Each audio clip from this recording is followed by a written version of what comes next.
Welcome to Live.Laugh.Launch, the podcast where we take your go-to-market strategy seriously. But not too seriously. We're your co-hosts. I'm Katie. And I'm Veronica.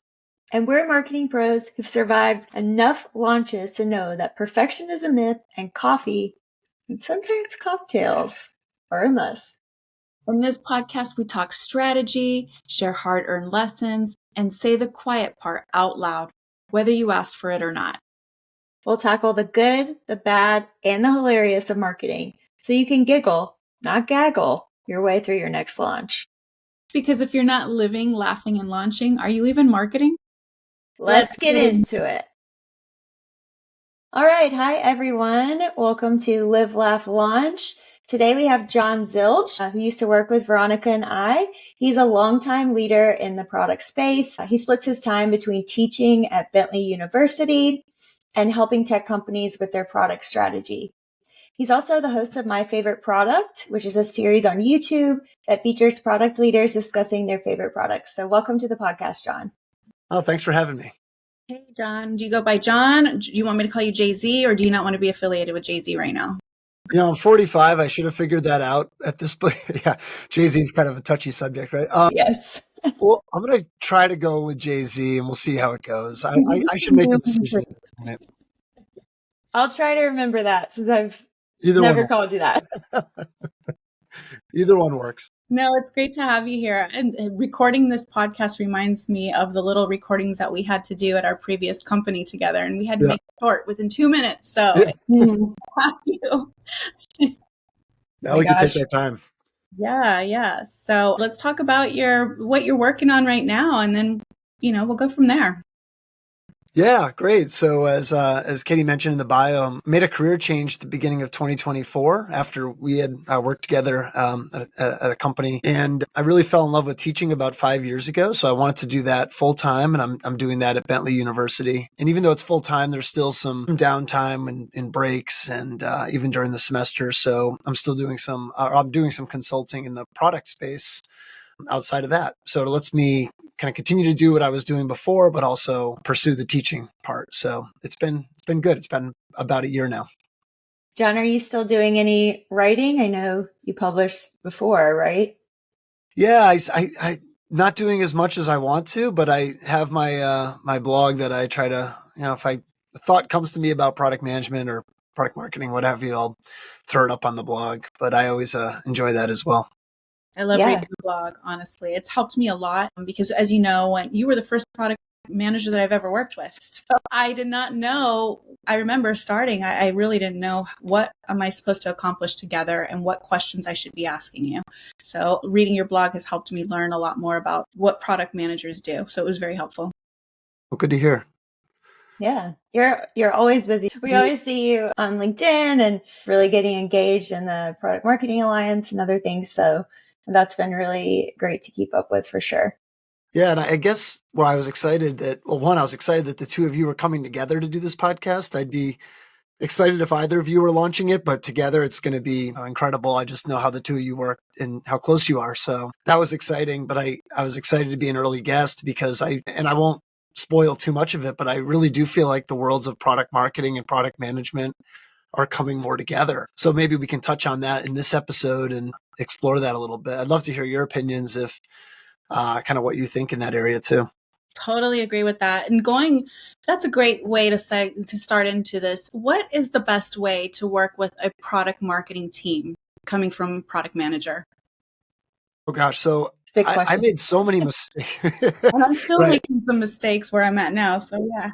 Yeah, I'm still making mistakes. I'm still trying to figure it all out. But when I started, my gosh, I mean, I was like in a scrum room, just, no one ever trained me on how to work with product marketing, or even if I had to work with product marketing. And then eventually when I was new to the tech space, I didn't even know what that role was. And over time, my feelings have changed almost 180 degrees in that I was probably committing the corporate, crime, whatever you want to call it, that I now kind of rail against, which is just handing someone a feature and saying, all right, we should go launch this now.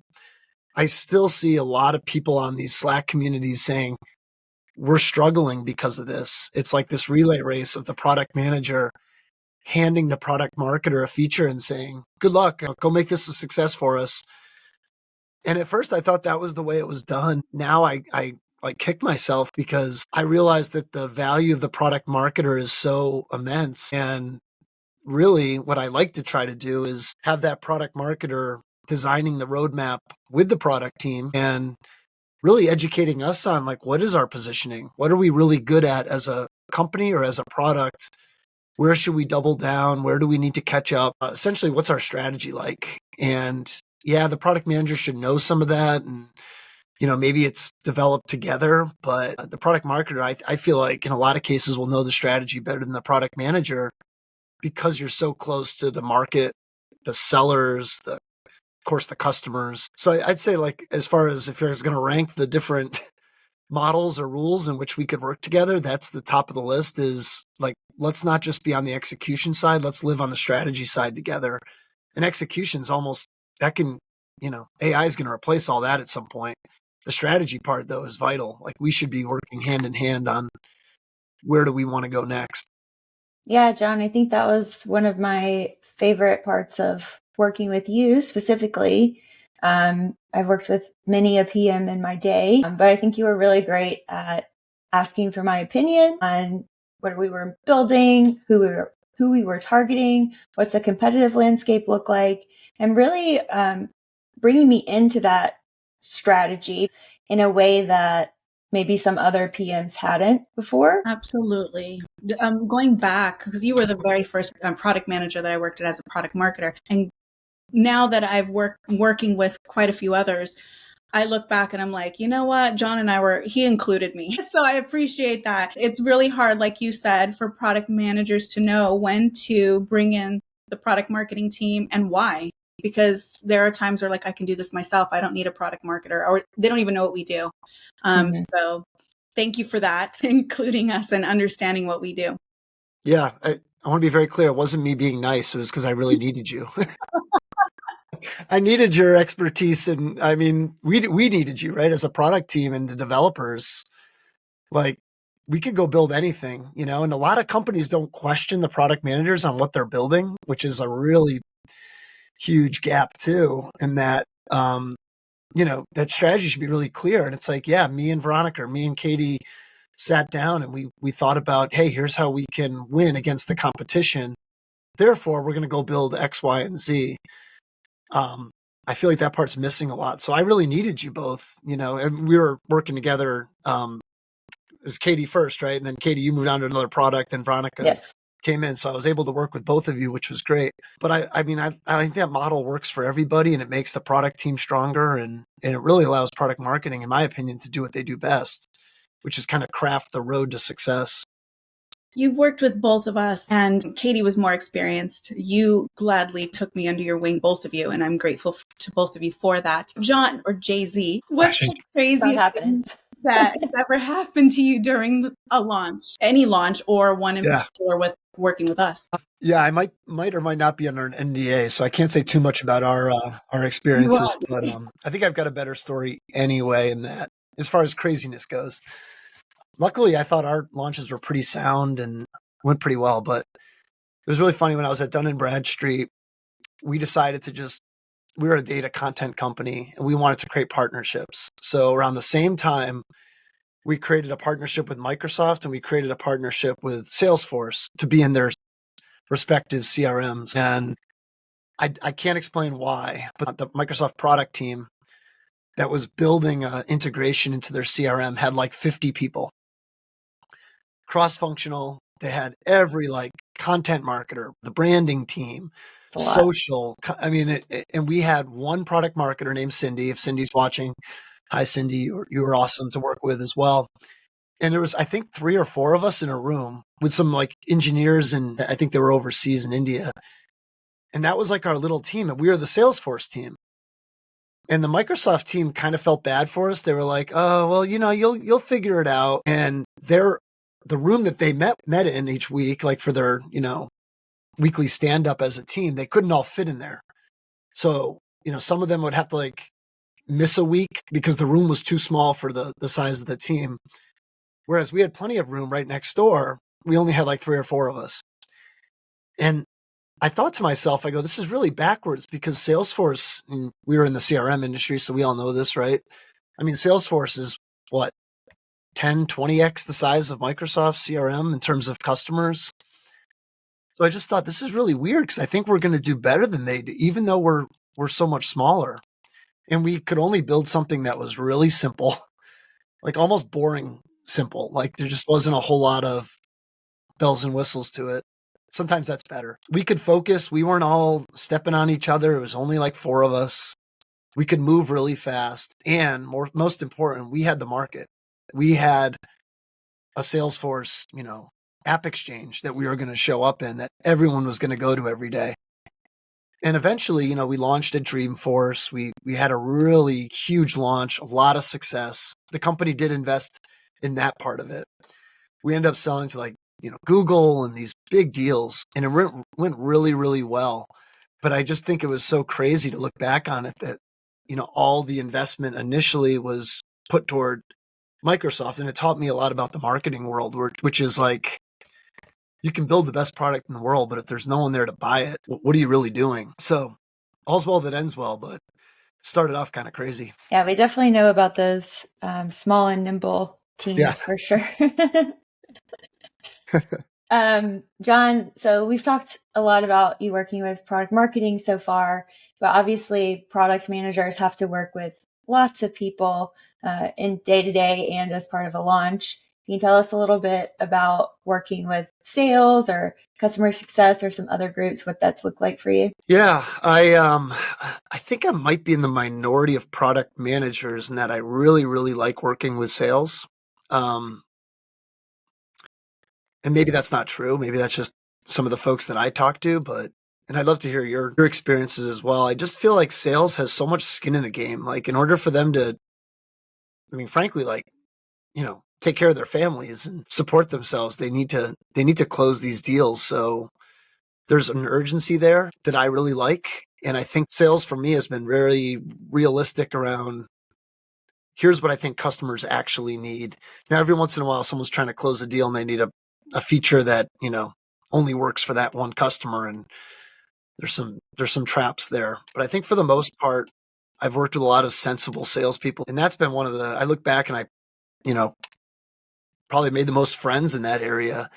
And frankly, I think, and I'm not good at politics at all, but I think if you do play it right, a lot of people will say, well, I hate it when sales sells a feature before it's ready.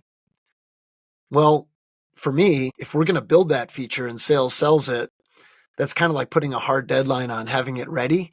And deadlines are a good human psychological trick. They force you to do things in a certain time frame. And I don't mind having that forcing function as long as it's realistic. So I've always had really good experiences with sales. I don't know if it's been like that for the two of you as well. You're coming at a different angle, right? Yeah, no, I agree with you 1,000%. I love working with sales. Especially the solutions engineers. Because they're getting the feedback. They're in the trenches. Yes, we do have relationships with customers, or we should. Hearing what they're hearing out in the field. What do the customers want and need? What pain are we solving? So yeah, I totally agree with that. Another interesting group that we all had to work with, and I'm sure you've worked with on a daily basis, is the stakeholders. So managing those stakeholders' expectations. Especially around launches. How do you do that? Well, that's a really interesting question because I just saw someone post on a Slack community. I don't know if this is exactly what you're getting at, so feel free to interrupt me, but she'd said, hey, we just launched a brand new UI that our customers can toggle on or off. Nobody's toggling it on.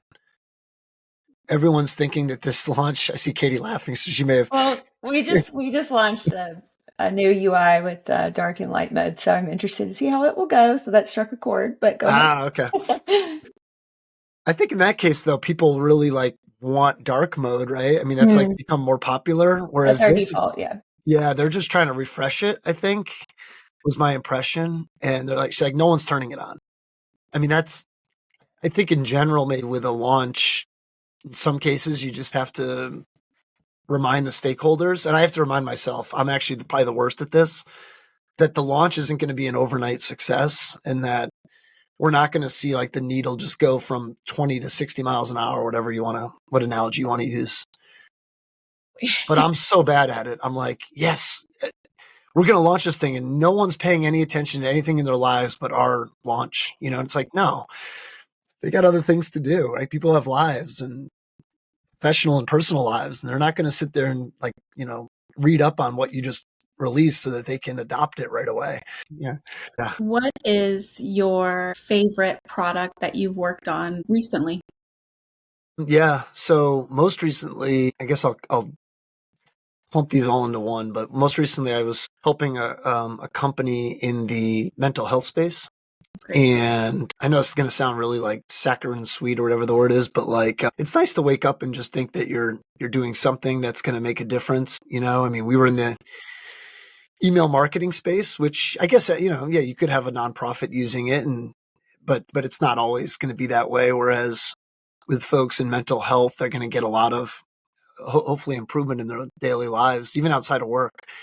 And I think it's always, I don't know, it gives you that little bit extra to wake up and say, all right, I'm going to work really hard because it's going to improve people's lives today. And I can feel good about that. So I was lucky enough to work at Virgin Pulse, where we were a health and wellness app.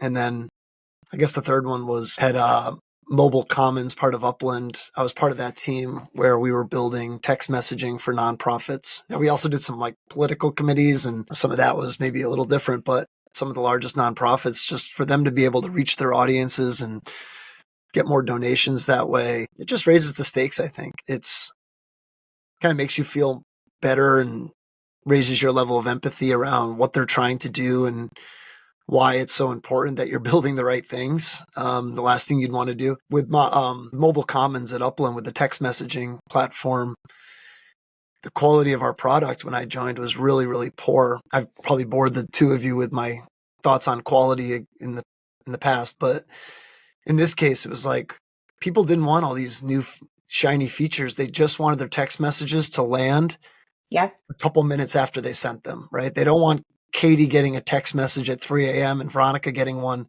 at 4 a.m., assuming those aren't the hours you're up, because you're not going to engage with it as much. So for us, it was like, it's all about, let's do what we're already doing, but do it in a better way to help these folks. And it goes back to listening to the customer. How do I really understand their needs and not think about it from our vantage point, and really trying to help them. So we ended up ultimately fixing those quality problems at Mobile Commons, and just, you know, heard back from customers like, this is great. This is what we always wanted, you know, and we know that you're really trying to, you're handling a lot of volume in these text messages, but we appreciate that you've made the experience better for us and for the folks relying on their service. So that felt good. That is good. That sounds like a really cool app company. Now I want to go research it. Yeah, you definitely aren't boring us on quality, or at least not me. I think it's super important. Yeah. And it's frustrating as a marketer in any capacity to be marketing a product that you know has major issues. It feels disingenuous and, you know, just frustrating, because you're like, I want to be marketing something that customers love, that works well. So I think it's almost always a good decision to clean up the products you have if you're having some of those issues, instead of trying to go and launch new stuff and piling more and more on top of that little Band-Aid that's going to break. So Can I ask a question to both of you about that? Because yeah, I know you've done sales enablement in the past too, right? Which is a big part of product marketing. Is that difficult sometimes, or do you have like tips or tactics around, I don't want to say fooling yourself, or like not thinking about the issues that your product has, but really accentuating the positive? Like that sounds hard to me. When it comes to like what Katie said, you're launching a product that you know may or may not be positive, I guess I'm going to say. It's challenging trying to get creative in that aspect, but sales enablement is fun. I like sales enablement. I do too, actually. Yeah, Really? when I first started sales enablement and it was just solely sales enablement, I was like, this is boring. But then once we got like the right team and then like the product managers and the product marketing team, then it just started becoming fun. And I'm like, I love sales enablement, putting those playbooks together and, you know, the competitive intel and all that. It's fun. But going back to your question, yeah, that can be challenging, like trying to hype the salesperson up, like, you know, and we used to have our knowledge transfer calls, you remember, John, and specifically APAC, you know, we'd stay up late for those APAC calls. And they always challenged us with those questions, like, I love that, those but questions, like, but this isn't going to work. And we had to be creative to, you know, yes, it will. So, yeah. Yeah, I consider sales to be one of my biggest internal customers because it's important that we're working with them to create materials they're actually going to use. So it's not a waste of time for the product marketing team. And it's, you know, it makes sense. It works for them. And we have them saying the same thing, which I'll ask you about your positioning workshop in a bit, John, because I want to hear about that. But it's super important to work closely with them. And I think if you have a challenging situation like that, look, as a product marketer, product management, it can be very easy to see the negative side of things, to see what's wrong with the product, because you're hearing that every day. Right. And so it can be, you know, you kind of get sucked into it sometimes in that negative mindset. And so I think it's really important to listen to what your customers do like and to focus on that and build more around that. And that's all you can do at the end of the day. If you need to push your product out in the market, you need to at least be saying things that you believe in because it's backed up by your customers' opinions.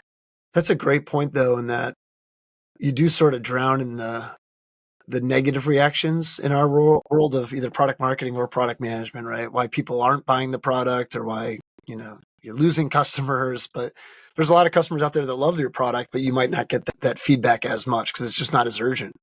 Yeah, you're hearing the bad calls usually as a product manager. They're not bringing you in because someone loves it typically. Like we'd have those lunch and learns, which I'm so grateful John would always include me on, and I got to listen to hear. And, you know, most were positive, but there were a lot of times where, you know, we would hear those negative, why doesn't this work? Or why didn't this happen? Or when are you going to do this? And it puts the stress on us just thinking like, how are we going to fix this? You know, and then not having like the executive buy-in sometimes. So that's stressful too. So how do you balance customer needs though, John? Like I know that when we worked together, you did a really good job at staying connected with our customers.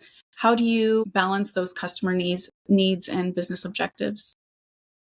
Yeah. I mean, it kind of goes back to where we started to strategy.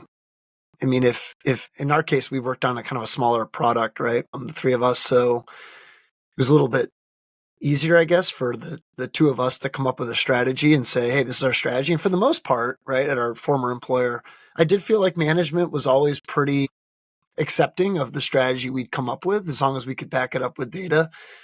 And I feel like if you can say, hey, here's the road that we're on, we're trying to get to here, we're going to incrementally march in that direction. And in our case, it, you know, was quality, right? It was making the product more usable. That gives us a safety net to say, yes, if a customer comes to us with a really big request, but it's not going to get us toward that ultimate strategy, it loses points. It doesn't mean we're not going to do it, because who knows, maybe it's our biggest customer, we have to do it. But at least it gives us something to score against. Whereas if our strategy was, hey, we're going to raise our prices and be the most expensive product out there, and based on our exclusivity or our differentiation, we're going to be better than our competitors, then it's like, yeah, we need every like cool thing. We need to do AI right now. We need to do all these things.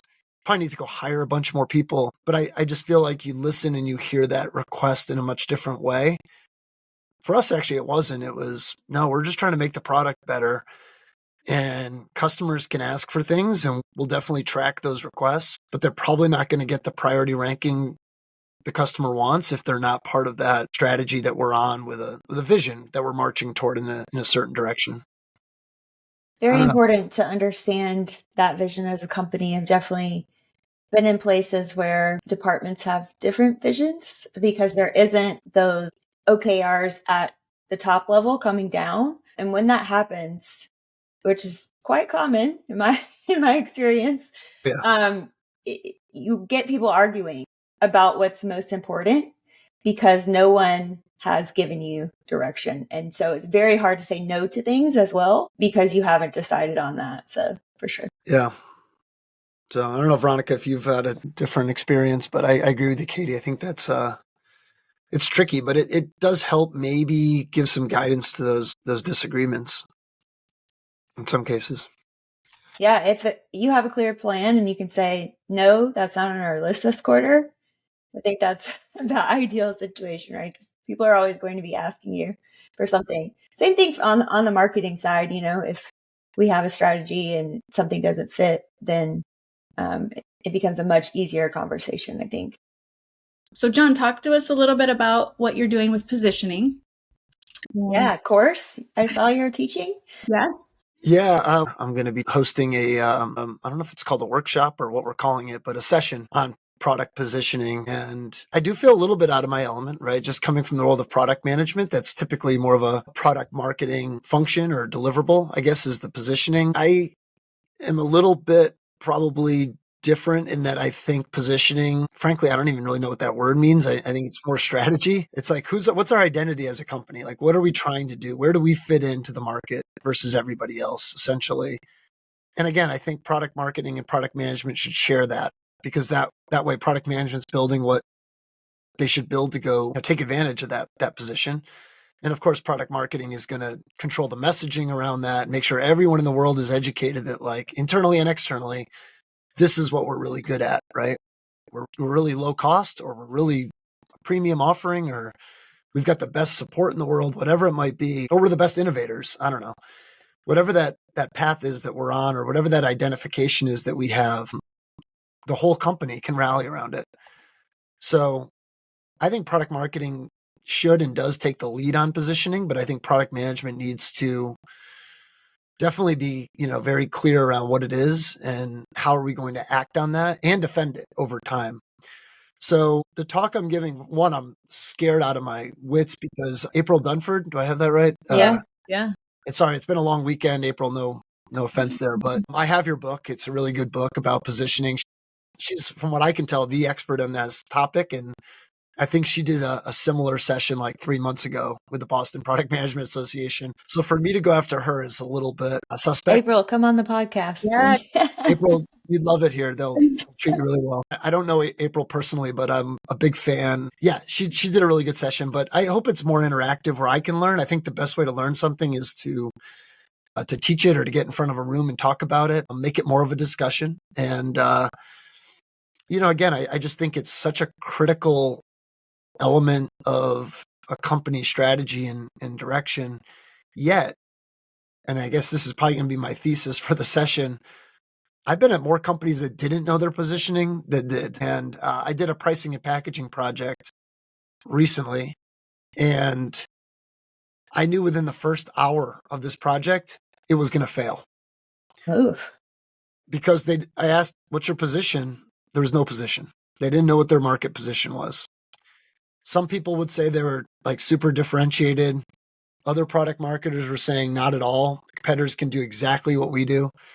Some were saying we were the cheapest. Some were saying we were the most expensive. There was a lot of other stakeholders. Everyone sort of had a different opinion. And what's really scary and a little bit sad is that most companies I've worked at have been in that same boat where there wasn't that cohesion around what the market position either is or is going to be. Mm-hmm. Or they misunderstand. What it is. They think, oh, actually, our features are better than XYZ competitor, and they haven't done the research, or worse yet, they don't want to hear it. Right. They just want to be in denial and keep thinking their product is light years ahead, and that's usually not the case.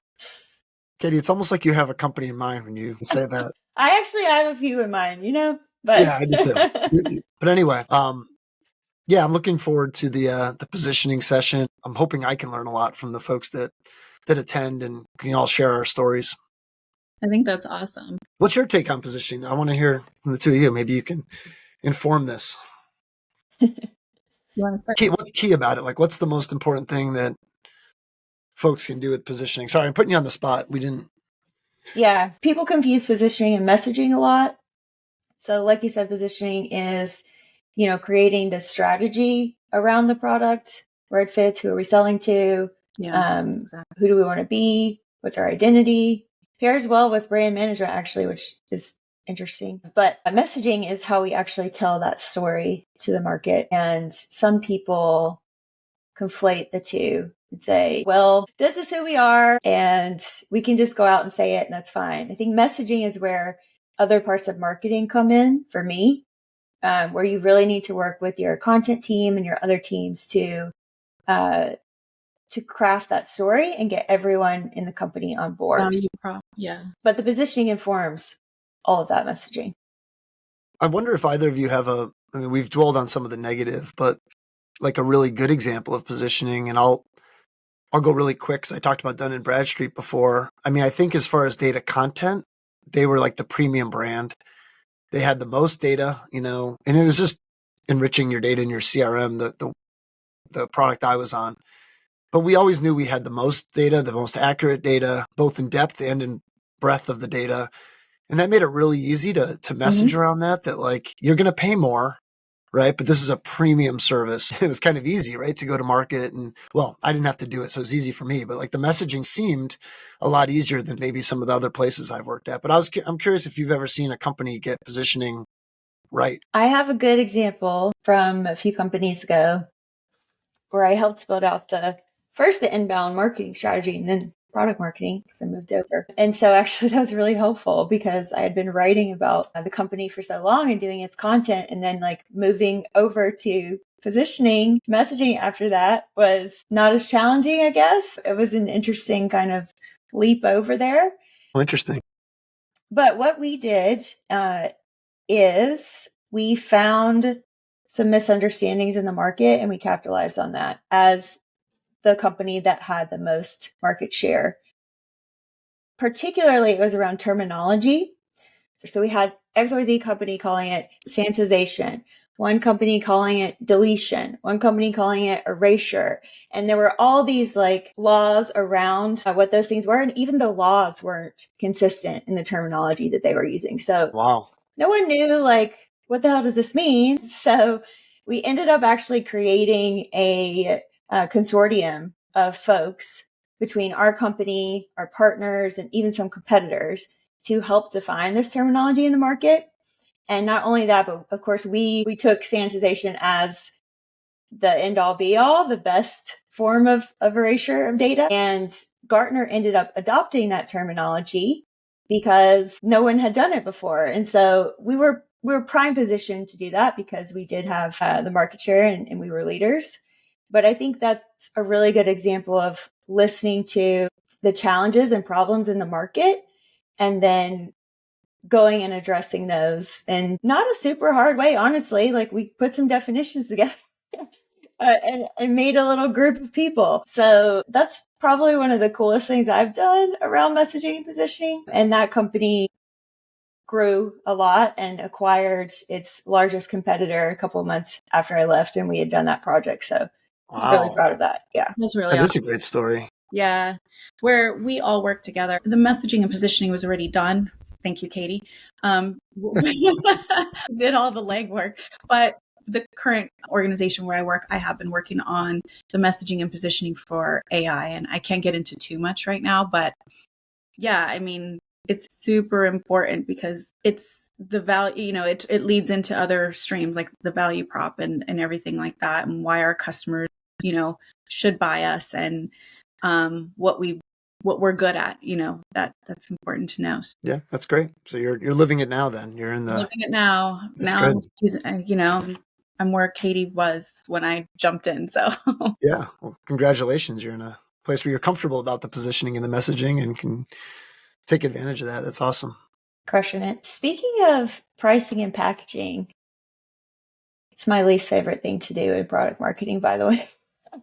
How have y'all done research around pricing and packaging? Because I think everyone finds it quite difficult to know where to start. So where do you usually start when you're thinking about pricing and packaging, John? That's a good question. You're right. I mean, it used to be everyone had their prices on the pricing page. Now everything just says contact sales, which isn't super helpful.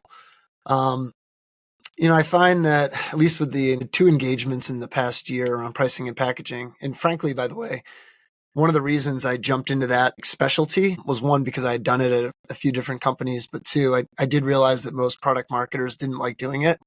It was like a market opportunity for me. And I think a lot of people are just like, I don't want to do that work, even if I can do it. Like, it's just not enticing to me. So I was like, well, there's a place I could probably go and find some business.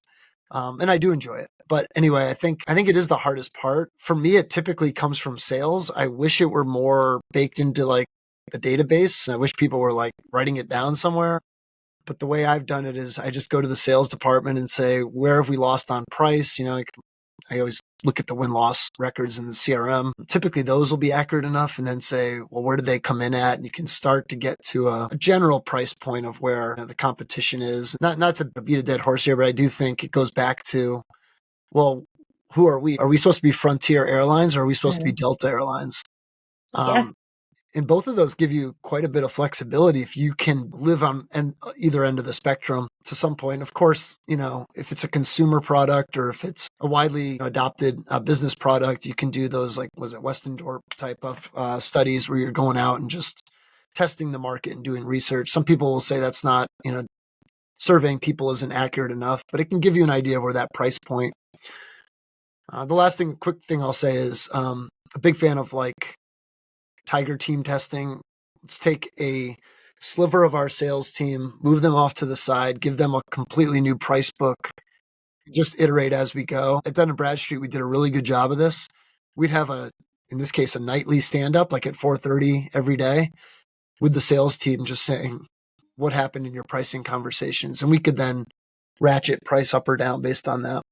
Yeah, and we've tested pricing like that before too, Veronica, using like promos as well. And we're currently doing that at my company now, just to see how people react to that promotion and see if it's something that we want to incorporate more long term. Another interesting thing that we did is look at what customers were actually paying for the product today. And that was new kind of data for me to look at, especially because we were in such a discount heavy culture. That became really insightful to understand, the real value of the product. That's interesting. Yeah. Right now I'm working on like a competitive intel project for my company, and pricing in the industry that I'm in is like super hard. It's not on any website. So I do research. I'll find it sometimes on G2, do complain and like, hey, it's too expensive, I'm paying this. But I recently got a little sneaky and I reached out to a former employee of our competitor, a sales rep, and I just asked on LinkedIn, and Did they tell you? Yeah, they were very forthcoming. Yes. That's so creative, because I'm like, this is the one company that I cannot find anything anywhere. And I had to be a little creative, and I'm like, okay, he's no longer there. Let me just find out and see if they'll even answer me. And he did. So that's amazing. I've never heard of that before. That's a great approach. Think of something else. Like, where am I going to get this data? Yeah. Yes, I love that. Yeah, not everybody did, but I got lucky one. I've also had like research teams or sales folks or SDR, BDR do similar things, but like act as prospects, which I think is, may or may not be ethically sound, but sometimes it does work. But yeah, I think, you can ask your prospects too, just like, is this close to what you're being offered by the competitor? Can we, match pricing? Or so there are things that you can do to, do it in a better way. I think company and this company, I've seen where prospects were just super impressed with us, who we are, and they'll share that information, share that whole pricing packaging from whoever we're competing against. So yeah, you can get it that way. That's a really good example. Awesome. What else do we have for John? Any other questions, Veronica? I think he nailed it, John. You answered so many great things and then some. And just tell us a little bit more about your YouTube channel, your blog, where can we find you? Yeah, where can we find you? Where can we get all your expertise? Yeah, well, I could probably use your your help as marketers, 'cause I'm not great at branding. My company for freelance product is called Breakthrough Ventures, but right now I've only got a LinkedIn page for that. So the best way would be to find me on LinkedIn. Zilch isn't the most common name, so you should be able to find me okay. My blog, thanks for mentioning it, is builditshipit.com, where I write about product management, product marketing, the intersection of those two functions, and other stuff around tech or even career. Any thought that pops in my head. And then, Katie was a guest on My Favorite Product. So check out her episode first. Yes. Was it Gong? I think it was Gong. Yes. And that's Still one of my hyping it up. Veronica's going to be pitched at some point. She doesn't know yet. I didn't want to do it too close together. I'm just going, down the list here, but it's, I have fun with it. It allows me to, chat with old friends again. And, I just interview product people on their favorite products. It's a really simple, quick show where 15, 20-minute interviews around why people like the products they like and how it changed their thinking. So that's called My Favorite Product. It's only on YouTube. I don't have a podcast yet. But yeah, if you want to check that out, it's out there. Awesome. It was so great to see you again, John. And I'm glad we're collaborating again and working together somehow, even if it's on a podcast. And I hope we cross paths again. Oh my gosh, thanks for having me. No, I appreciate you reaching out. This was so much fun. And it was, like you said, Veronica, it was great to chat with everyone again. Absolutely. Awesome. Thank you so much, John. Thanks, All right. John. Take care. Bye, guys.